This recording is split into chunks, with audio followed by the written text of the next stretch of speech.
Hey guys, I'm doing another deck spotlight today where I get sent in one of your decks, I take a look at it, I critique it, I give some of my opinions on it. So today I'm taking a look at Frosty Guru's Beast deck that he sent me in.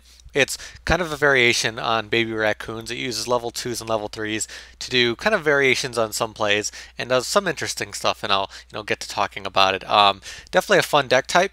The initial concern I have is kind of going between 2 and 3 because of how the deck aims to work, but apparently it's running well for him, so it might be working out really well. And I do like the variation and seeing a lot of different beast cards that you don't get to see too often.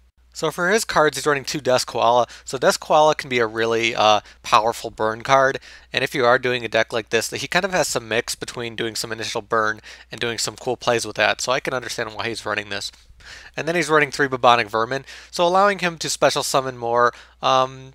It can be necessary. It depends. He's trying to swarm so he can stall and then kind of bring out more level 2s and XYZ and do some more plays with that. So it makes sense for that. 3 Nimble Momonga in a deck like this makes a lot of sense. Again, easy to bring out your Raccoon. 2 Wind-Up Kitten. Wind-Up Kitten is a really good level 2 beast, especially these days. Being able to bounce something is very, very powerful. And then 3 Hyena. Again, just kind of doing the same thing as Bubonic Vermin, which can be interesting, but the issue with both of these is because of all the destruction these days. If you can get these guys out and make their plays, can be kind of difficult. I'd worry a little bit about that with these level 3s, but just something to think about when you're moving forward with this deck. And then he's running 3 of the basic raccoons, Ponpoko and Tantan. Tantan searching out beasts, which is very nice, and Ponpoko pretty much doing the same thing, just in a different way, allowing you to make plays, kind of the heart of a beast, raccoon deck. And then to Kalantosa. Kalantosa is a really nice card for this deck because you can make your plays but also get an additional destruction, so this deck has access to that, which is nice. So to Tree Otter, this one allows him to get attack boost. Attack boost will be very important for this type of deck because he'll be able to make some additional plays. He'll be able to, use some stuff with Closed Forest. And I really do like this card for this deck. It allows him to set up a lot of stuff with the tokens and other stuff he's trying to do. He's also running this new card, Performapal Cheermole. So this one I actually really like for this deck. Additionally, allowing him to get some increases on attack, which can be very effective, and it just works out that it's a level 2B. So it tends to be really nice in this deck type. For his spells, he's running 1 Ayers Rock Sunrise, 1 Obedience Schooled. So Ayers Rock Sunrise, I'd consider running this at 2 because having a special summon for your entire deck is pretty nice. Obedience Schooled, normally you'd run it at maybe 2, depending, but because he has 2 and 3, it's not really what he should be doing, so it makes sense that he's running it at 1. If he was running, all level 2s or something, I would have an issue with this, but it makes sense for that. But again, Ayers Rock Sunrise, I think should be considered at more than 1, just because, again, you can, make a lot of really good special summon plays. And he's running 3 MST, that's fine. 3 Closed Forest, kind of the heart of the deck. Allows him to do some really crazy stuff with his tokens and boosts, so really, really nice. It makes sense to run it at 3. I really like this card. He's also running 2 Supply Squad, which makes a lot of sense in this deck. There's a lot of destruction that will end up happening, so we're definitely a really good card for this deck. And then 3 Poison Fangs, kind of going along with the burn. This is the interesting thing about this deck. He's kind of doing some really big plays with the burn and with the attacking because he can make some big damage happen. He can do some OTKs. So that's some of the heart of his deck, so I can see some big power behind that. So I guess at running it at 3, he's really trying for that burn, which is definitely interesting. I'm trying to see how it would work out in practice because, you have to make those attacks happen or else this is a dead draw. But it's not that hard to get above your opponent when you do have those tokens. And then he's running 3 Royal Decrees, just, dealing with traps, which is nice when you have Sandio. You don't have to deal with that kind of stuff, and you can just let your tokens go crazy, which is pretty cool in my opinion. So now for his extra deck, so he's going to be running a lot of staple level 3s, Leviathan, Alucard, Giga Brilliant, Mechquipped Anginer. A lot of these make a lot of sense for the deck. Zenmaines as well. Zenmaines obviously very important for a deck like this, so you can stall at certain times. He's also running 3 Fortune Tune. So Fortune Tune I do really like, especially with a deck like this that might want to stall and wait for the plays.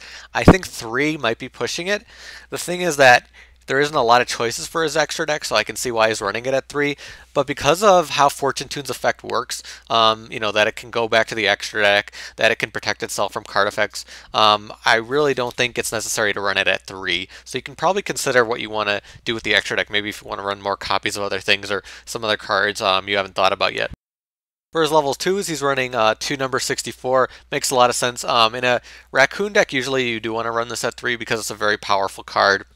Dark Mist makes, again, a lot of sense. You definitely want to have something like this for Obedience Schooled in case you want to make other plays. 2 Gachi Gachi. Again, stalling can be very important, and so can attack boosts, so you can make a lot of additional plays with something like this. And Armored Kappa, I believe this is an OCG card. Not 100% sure on that, but again, makes a lot of sense. Can kind of help you protect things, which is nice. So overall, I do actually like the deck a lot. I like a lot of things he's trying to do. My only concern is kind of bridging the gap between the level 3s and the level 2s, and hopefully that's working out together and allowing him to make some big plays. I definitely want to, play with it some more, kind of see what it's trying to do, see how consistent it can be, and see whether a level 2 plus 3 variation is better or worse than just a straight level 2 variation. It seems like level 2 beasts are getting more supported as the game goes along. I think that's what they're aiming at, but we'll have to see. That's kind of my worry about the level 3 variation, because it's not really focused as much on what the level 2s try to do. But I can see some cool plays he can do with this, and it does give him access to a lot of more powerful XYZs, because the level 2 XYZs obviously are lacking in a lot of versatility. I also wanted to throw out some card suggestions for him. Currently, Valerifawn is in the OCG. I do really like this card for this deck to make additional plays. I think it'll be really nice, and it'll give him access to Synchros, which, why not in a deck like this. I do really like Ryko for this deck because you can search it out and you can dump things. If you don't have any boost from Closed Forest, it's going to kind of suck. So I do like Ryko to help get things started. I also really like Junk Synchron for this deck because Junk Synchron can help you bring out Frozen Fitzgerald, and it can help you bring out Junk Warrior. And if you do that at the right time, you can, you do even more OTK plays. So that might be a choice if you want to run that. Obviously not a beast, but it can give you a lot of big plays that can be interesting for this deck. Again, more focused on that level 2 variation, so it's definitely up in the air, not necessary for him. Obviously, he's running Royal Decree, but if he wasn't, I'd probably recommend throwing this to stall, Threatening Roar, more defensive traps to keep your beasts on the field so you can, XYZ with them. But as I said, I do really like the deck. I hope it's running well for him. I do like what he's trying to do. Again, my only concern is the level 3, level 2 kind of difference and making that play, hopefully the cards are, matching up with him. He has a lot of cards that special summon, other copies of themselves, so that he doesn't have to worry as much about matching them together. But, my only concern is making sure he can get the plays out of them and making sure the level 2s are as useful as the level 3s with how the deck is, aimed to work. But I do want to thank Frosty Guru for the deck submission. If you guys do have any decks you want me to take a look at, you could definitely send me, a tweet. You can contact me on YouTube, Twitter, Skype, anything like that. Give me a deck list. I'll definitely consider showing it off. I really love to see some of the cool ideas that you guys are throwing around. But that's about it for me. Thank you guys for watching. I'll see you later.